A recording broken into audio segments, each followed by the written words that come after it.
Vote এলেই একটা সময় পাড়ায় পাড়ায় খেলা হবে এই কথাটা বেশ শোনা যেত। আর সেই খেলা হবে স্লোগানটা প্রথম শোনা গিয়েছিল অনুব্রত মণ্ডলের মুখে। চড়াম চড়াম গুড় বাতাসার থেকেও বেশি জনপ্রিয় হয়েছিল এই ভয়ঙ্কর খেলা হবে স্লোগান। তবে তারপরেই তার জেল যাত্রা হয়। তারপর জেল থেকে ফিরতেই যে খেলা শুরু হবার ডাক দিয়েছিলেন অনুব্রত মণ্ডল, আবার তার মুখেই কিনা খেলা শেষের সুর।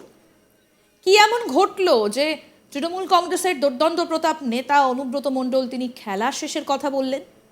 আসলে এখানে খেলা শেষ বলতে অন্য কিছু নয়, একটা খেলার অনুষ্ঠানে যোগ দিয়েছিলেন অনুব্রত মণ্ডল, আর সেখানেই তিনি 34 বছরে বামেদের কটাক্ষ করতে গিয়ে এই মন্তব্যটা করেছেন। সোমবার সিউড়ির দাতা বাবা বিগ লিগ চ্যাম্পিয়ন 2024 অনুষ্ঠিত হচ্ছে, আর তার উদ্বোধনের জন্য বীরভূম তৃণমূল জেলা সভাপতি অনুব্রত মণ্ডল সেই অনুষ্ঠানে প্রধান অতিথি হিসেবে যোগ দেন। সাদা পায়রা হাতে উড়িয়ে ফুটবল লিগ উদ্বোধন করেন অনুব্রত মণ্ডল। আর সেখানে বক্তব্য রাখতে উঠে অনুব্রত বলেন, এই টুর্নামেন্ট আমি আগেও এসেছি, আজকে গ্রামগঞ্জে খেলাটাকে ধরে রেখেছে। এই খেলার মান 34 বছরে শেষ হয়ে গিয়েছিল। মমতা ব্যানার্জি এসে এই খেলার মান তৈরি করেছে। এখানকার মানুষদের বলবো, খেলা নিয়ে থাকুন। বার্তাটা আপনাদের মধ্যে ছড়িয়ে দেবেন।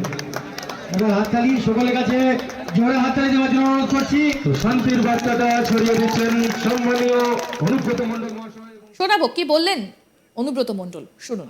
দাদা বাবাকে আমরা এই পাথর চাপিতে দাদা বাবা খুব শ্রদ্ধেয় পাত্র, এবং এই টুর্নামেন্টে আমি আগেও একবার এসেছিলাম অনেকদিন আগে, সেটা বলে আমি এই রাস্তা ধরে এসেছিলাম, মনে পড়েছে আমার। আমাকে বলেছিল ডিস্কো দাদা আপনাকে আসতে হবে, ডিস্কো বরাবরই খেলাধুলো নিয়ে থাকে, দাদা বাবা মাজারের ব্যাপারে থাকে, সব ব্যাপারেই থাকে। আর এখানে যারা পরিচালনা করছেন এই ক্লাবের ছেলেরা, তাদের আমি ধন্যবাদ জানাই। আজকে গ্রামগঞ্জে খেলাটা ধরে রেখেছে, এর থেকে অশেষ ধন্যবাদ জানাই। এই খেলার মান 34 বছরে শেষ হয়ে গেছিল, মমতা ব্যানার্জি এসে এই খেলার মান তৈরি করেছে। তাই আমি বলবো এখানকার মানুষকে আপনাদের ধন্যবাদ জানাই। আপনারা ভালো থাকুন, খেলাধুলো নিয়ে থাকুন, সবকিছু থাকুন, দাতা বাবা আছে, আপনাদের কোনো অসুবিধা হবে না। ধন্যবাদ। এখানকার এমএলএ বিকাশ রায় চৌধুরী আছেন সুকুমার সাধু, আছেন গগন সরকার, আছেন নারায়ণ হালদার, আছে দীপক টিপক, এখানকার ব্লক প্রেসিডেন্টও আছেন। সবাইকে আমি ধন্যবাদ জানাই। সব মানুষ ভালো থাকুন, এই ক্লাবের সব কর্মীরা সুস্থ থাকুন, ভালো থাকুন। আবার আপনাদের কাছে আসবো, সুযোগ পেলেই আসবো, দাদা বাবার কাছে বারবার আসবো। ধন্যবাদ। এর আগে অনুব্রত দলের সকলকে একসঙ্গে চলার ডাক দিয়েছিলেন। তিনি বলেছিলেন, আমি নেতা নই, আমি আপনাদের মতো সাধারণ ছোট কর্মী, আমি কর্মী হয়ে থাকতে চাই, আমি এমএলএ এমপি নই।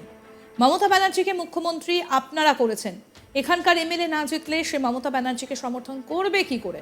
আমাদের কিছু ভুল ত্রুটি আছে, আমার কিছু ভুল হলে আপনারা বলবেন না এটা তোমার অন্যায়, আমি ভুল করলে, আপনি ভুল করলে আমি বলবো। কাউন্সিলর পঞ্চায়েতের সদস্যদের বন্ধুদের বলবো, মানুষকে ভালোবাসবেন, আপনার প্রতি দয়া থাকবে, আপনি যদি রেগে কথা বলেন সে দুঃখ পাবে। আর কি বলেছিলেন তৃণমূলের জেলা সভাপতি অনুব্রত মণ্ডল, সেটাও শোনাবো। আমি নেতা নয়, আমি আপনাদের মতো একটা সাধারণ কর্মী। আমি কর্মী হয়ে থাকতে চাই, আমি নেতা হয়ে থাকতে চাই না। আমি আপনাদের মতো একটা সাধারণ ছোট্ট কর্মী। আমি তো এমএলএ নয়, আমি তো এমপি নয়, আমি মন্ত্রী নয়। মমতা ব্যানার্জিকে মুখ্যমন্ত্রী কে করেছে? আপনারা করেছেন। এখানকার এমএলএ না জিতলে সে মমতা ব্যানার্জিকে সমর্থন করবে, তবেই তো মমতা ব্যানার্জি মুখ্যমন্ত্রী হয়েছে। আমাদের যদি কোনো ভুল ত্রুটি আছে, আমি যদি কোনো অন্যায় করি, আপনারা আমাকে বলবেন না যে তোমার এটা অন্যায়? তবেই তো প্রকৃতি ভালোবাসা হবে। আপনি অন্যায় করলে আপনাকে আমি বলবো এটা করবেন না, দলের ক্ষতি হবে, মমতা ব্যানার্জির ক্ষতি হবে। আপনার আমার ক্ষতি না হোক, মমতা ব্যানার্জির ক্ষতি করতে লাভ নাই। যে মানুষটা গোটা পশ্চিমবাংলার মানুষের জন্য করছে, যে মানুষটা দিন নাই রাত নাই একবারে পরিশ্রম করে যাচ্ছে, এই পশ্চিম বাংলাটাকে আরো একটু সুন্দরভাবে সাজিয়ে তুলব। কেউ অস্বীকার করতে পারে? কাউন্সিলর বন্ধুদের বলবো, পঞ্চায়েতের মেম্বারদের বলবো, কোনো দূর দূর কথা বলবেন না, ছি করবেন না, ভুল করবেন। মানুষকে ভালোবাসবে, আপনার প্রতি দরদ থাকবে, আপনার প্রতি ময়া থাকবে, আপনাকে চিনতে পারবে।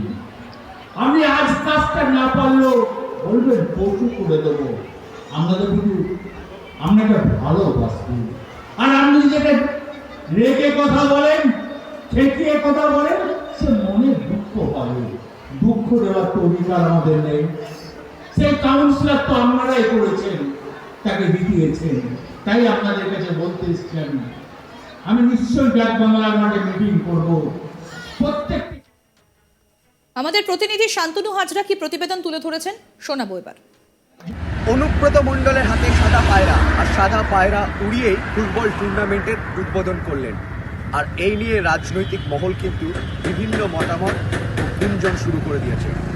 বাম কংগ্রেস ভারতীয় জনতা পার্টির তরফ থেকে দাবি যে এ কোন অনুব্রত কি বহুরূপী রূপ নিল? শান্তির বার্তা দিয়েই কি বিরোধীদের রুখে দেওয়ার ন্যায় রণকৌশল নিচ্ছে, না তার যে অনুব্রতের বিরোধী যে গোষ্ঠী রয়েছে তাদেরকে কোনো বার্তা দিচ্ছেন অনুব্রত মণ্ডল? এমনটাই মন্তব্য করছে বিরোধী রাজনৈতিক দলগুলি। এদিন বীরভূমের সিউড়িতে দাতা বাবা লীগ ফুটবল লিগ 2024-এর একটি টুর্নামেন্টের আয়োজন করা হয়। সেই টুর্নামেন্টের উদ্বোধনী করার জন্য বীরভূমের তৃণমূল জেলা সভাপতি অনুব্রত মণ্ডলকে ডাক দেওয়া হয়। সেই ফুটবল টুর্নামেন্টের উদ্বোধন অনুষ্ঠানে অংশগ্রহণ করেন অনুব্রত মণ্ডল।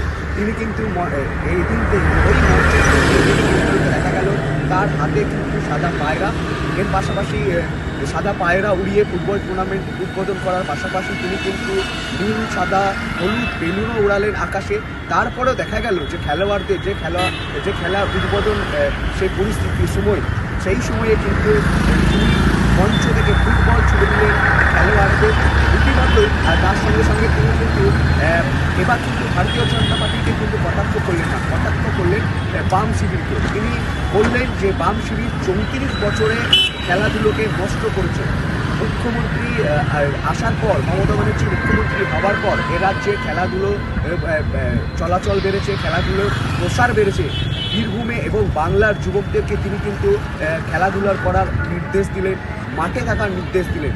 তবে রাজনৈতিক মহল বলছে যে অনুব্রত মণ্ডলের হাতে সাদা পায়রা, আর সেই সাদা পায়রা উড়িয়ে খেলা উদ্বোধন করছে। আর এই খেলা কোন খেলা খেলতে চাইছেন অনুব্রত মণ্ডল? সামনে 2026-এ বিধানসভা নির্বাচন। আরও আপডেট পেতে দেখতে থাকুন আজ তাক বাংলা, সাবস্ক্রাইব করুন।